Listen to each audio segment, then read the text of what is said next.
Lorsque le dernier Ouais. bloc BTC sera miné, quid des mineurs et donc de la sécurisation du réseau? D'après toi, aujourd'hui, puisque le business, je rappelle, pour ceux qui sont débutants, qui ne savent pas trop comment ça fonctionne, on a des mineurs qui vont acheter des grosses machines qu'on appelle des ASIC, qui vont utiliser de la puissance électrique pour répondre à un problème mathématique. La première personne, le premier mineur qui va réussir à trouver une réponse, va dire à tous les autres, regardez les gars, j'ai trouvé une réponse. Les autres vont vérifier si c'est bien la bonne réponse. Et si c'est bon, il aura le droit d'inscrire ce bloc sur la blockchain et de recevoir les récompenses.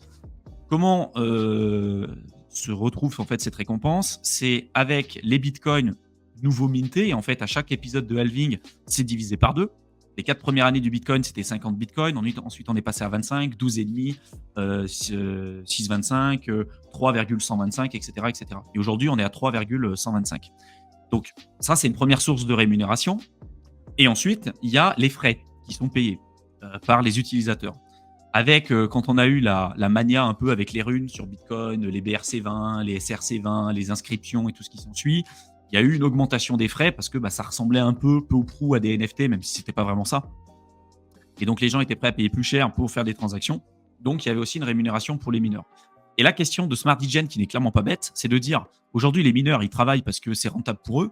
Si demain c'est pas rentable pour eux et qu'on arrive au dernier Bitcoin en fait miné, on arrive à 21 millions, en fait les mineurs ne seront plus rémunérés avec les nouveaux Bitcoins parce que normalement il n'y aura plus de nouveaux qui seront en circulation, mais uniquement avec les frais. Donc c'est soit les frais seront beaucoup trop élevés, soit, et c'est la vision un peu d'Andreas Antonopoulos, c'est de dire ça vient pas du jour au lendemain. Je vous rappelle quand même que le dernier Bitcoin sera miné en fonction de comment ça va avancer. Mais là, aujourd'hui, les prédictions qu'on a, c'est dans l'année 2143 quand même. Ouais, Donc, 140, ouais, moi j'avais 141, mais de toute manière, nous on le verra pas, à mon avis. nous, on À le verra moins pas. que, Ouais. Nous, je pense que, bon, a priori, on n'est pas censé vivre jusqu'à cet âge-là. Donc, vous ne serez même pas capable de voir le dernier Bitcoin en fait, qui sera miné. Mais la question, elle reste légitime. Mais ce que dit Andreas, c'est qu'en fait, ça vient tellement progressivement.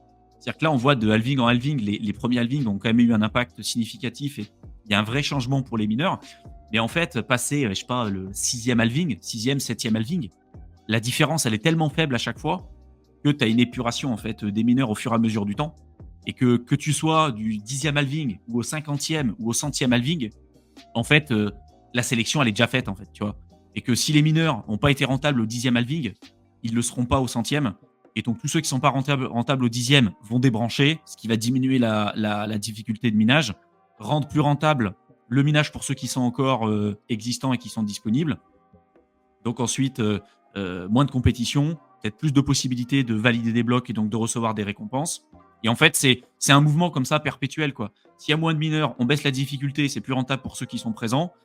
Et ensuite, vu que ça devient rentable, les nouveaux qui arrivent se rebranchent, on augmente le hash rate, on augmente la difficulté. Et donc, il y a toujours. Ouais, c'est comme un être vivant, en fait. Ça s'adapte au fur et à mesure, quoi. C'est un peu une sélection naturelle. Et puis c'est pour ça que ça s'appelle minage, parce que tu as carrément la comparaison avec du coup la vraie activité minière dans la vraie vie, avec extraire les métaux, extraire ce que vous voulez du sol. Et au final, tu as un gros investissement au début. Et après, durant ton activité, tu as des gisements qui sont plus ou moins simples à extraire. Et donc, tu as un coût d'extraction qui va être plus ou moins important en fonction de ton matériel, du gisement que tu as trouvé. Et donc, tu vas avoir un seuil de rentabilité qui va être différent pour chaque entreprise. Tu en as qui ont des gisements très importants, qui sont faciles à extraire. Donc, du coup, tu vas avoir un coût d'extraction à la tonne qui est de temps. Donc, du moment que tu as le prix de l'actif que tu extrais qui est au-dessus de ton coût d'extraction, tu es rentable, tout simplement. Et dès que tu as ton coût d'extraction ou, dans le cas des mineurs, le coût de l'électricité, donc ce que tu mets dans le système pour extraire, si jamais tu as moins de Bitcoin ou que le prix du Bitcoin a baissé, ce qui se passe à chaque bear market, au final, tu te rends compte que les mineurs, ils vendent, mais en bear market, ils ont quand même tendance un petit peu à holder, même s'ils sont quand même obligés de vendre pour couvrir leur facture. Ils sont pas bêtes, ils essaient quand même un petit peu de profiter aussi des cycles, même s'ils sont beaucoup plus soumis à la pression. Ils apportent beaucoup de pression vendeuse parce qu'ils sont obligés de vendre pour couvrir leur coût d'électricité. Mais comme l'a dit Thibaut, au final, tu as une compétition entre coût d'extraction, mais dans ce cas-là, c'est plutôt coût d'électricité, et seuil de rentabilité qui correspond au prix du Bitcoin à l'instant T, parce qu'ils sont obligés de vendre régulièrement pour couvrir leurs factures. Donc, tant que le prix du Bitcoin et ce qu'ils sont en capacité d'extraire en fonction de ce qu'ils ont mis aussi, c'est un investissement important en machine, plus le coût d'électricité, Et ça, je pense qu'il faut quand même le rappeler, tu l'as fait, c'est pas mal. C'est-à-dire que l'algorithme du Bitcoin, il est pas fixe. Tu as la difficulté du minage qui s'adapte en fonction des participants au réseau.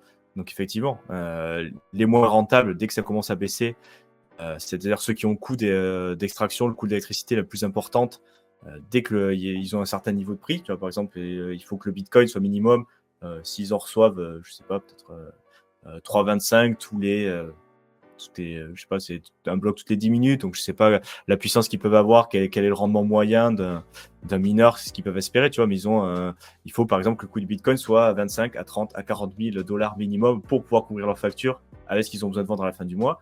Et à partir du moment où s'ils passent en dessous, ils vont peut-être pouvoir tenir 1 mois, 2 mois, 3 mois, mais il y a un moment où ça s'arrête, hein, comme toute entreprise, à un moment où tu es plus rentable sur une durée assez longue, ça va s'arrêter.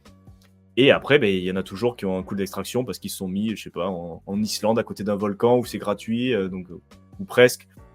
Et du coup, ils ont un coût d'extraction très bas, ils n'ont pas besoin de refroidir les machines parce qu'il fait froid dehors. Et en plus, ils ont de l'électricité pas chère.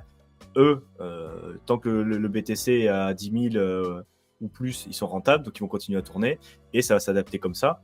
Donc il y aura toujours cette rentabilité qui arrivera par ce niveau-là. Donc c'est-à-dire, s'il y a des gens qui débranchent parce que c'est plus rentable, parce que de 3,25 tu passes à 325, tu passes à 1, je sais pas quoi, 0, je sais pas quoi. Et puis après, comme tu dis, ça va être régressif petit à petit. Mais t'en auras toujours qui trouveront ça rentable parce qu'ils auront accès à de l'énergie pas chère. Et en plus, t'as cet aspect des frais de transaction qui, à mon avis, prend déjà de plus en plus d'ampleur. Ils en parlaient aussi dans un rapport Glassnode. Je sais pas si je retrouverai, donc je vais juste le commenter comme ça à l'oral. Mais en fait, t'as les mineurs qui de plus en plus sont en train de se gaver sur les frais de transaction, notamment Bitcoin qui a eu jusqu'à 8 euros pour envoyer juste des Bitcoins, avec toute la mania des runes et des choses comme ça, parce qu'au final, la DeFi sur Bitcoin aussi, les NFT, toutes les nouvelles applications qui arrivent sur Bitcoin, les inscriptions, les choses comme ça coûte plus de frais de gaz parce qu'il y a plus de calculs, et les mineurs se rémunèrent aussi là-dessus. Donc il y a un peu ce côté-là aussi quand t'es sorti, tout ce côté rune, inscription. Est-ce que c'est une bonne chose de dénaturer un petit peu les puristes, vous voulez pas dénaturer le réseau Bitcoin, que ça serve juste à envoyer de la valeur peer-to-peer, et d'autres qui disent ouais, mais de fait d'avoir, t'as le côté immuable des inscriptions, des choses comme ça, mais en plus t'as ce côté ajout de valeur pour les mineurs, MEV, des choses comme ça, même avec le parallèle sur Ethereum, qui fait que t'as encore plus d'incitation à valider, parce que plus ça va aller, plus les revenus des mineurs vont dépendre de ces frais de gaz, hein, tout simplement, qui sont payés. Donc le pari et ce qui se passera après 2141, c'est de se dire que les frais de gaz suffiront à être suffisamment motivants, vu le prix du BTC à cette époque-là, pour justifier les investissements dans le minage. Mais c'est vrai qu'il n'y a pas de garantie.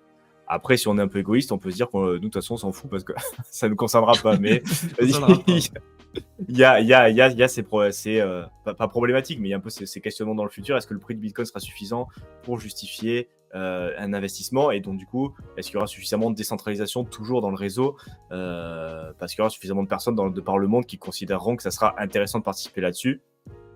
Là, on est un peu 120 ans avant cet événement-là, donc c'est un peu difficile de prédire ce qui pourra se produire. Mais oui, c'est une des questions qu'on a souvent et qui est intéressante. Mais c'est vrai que là, pour l'instant, ça arrivera pas, et il n'y a pas que les frais de transaction qui font que les mineurs sont motivés pour sécuriser le réseau, quoi.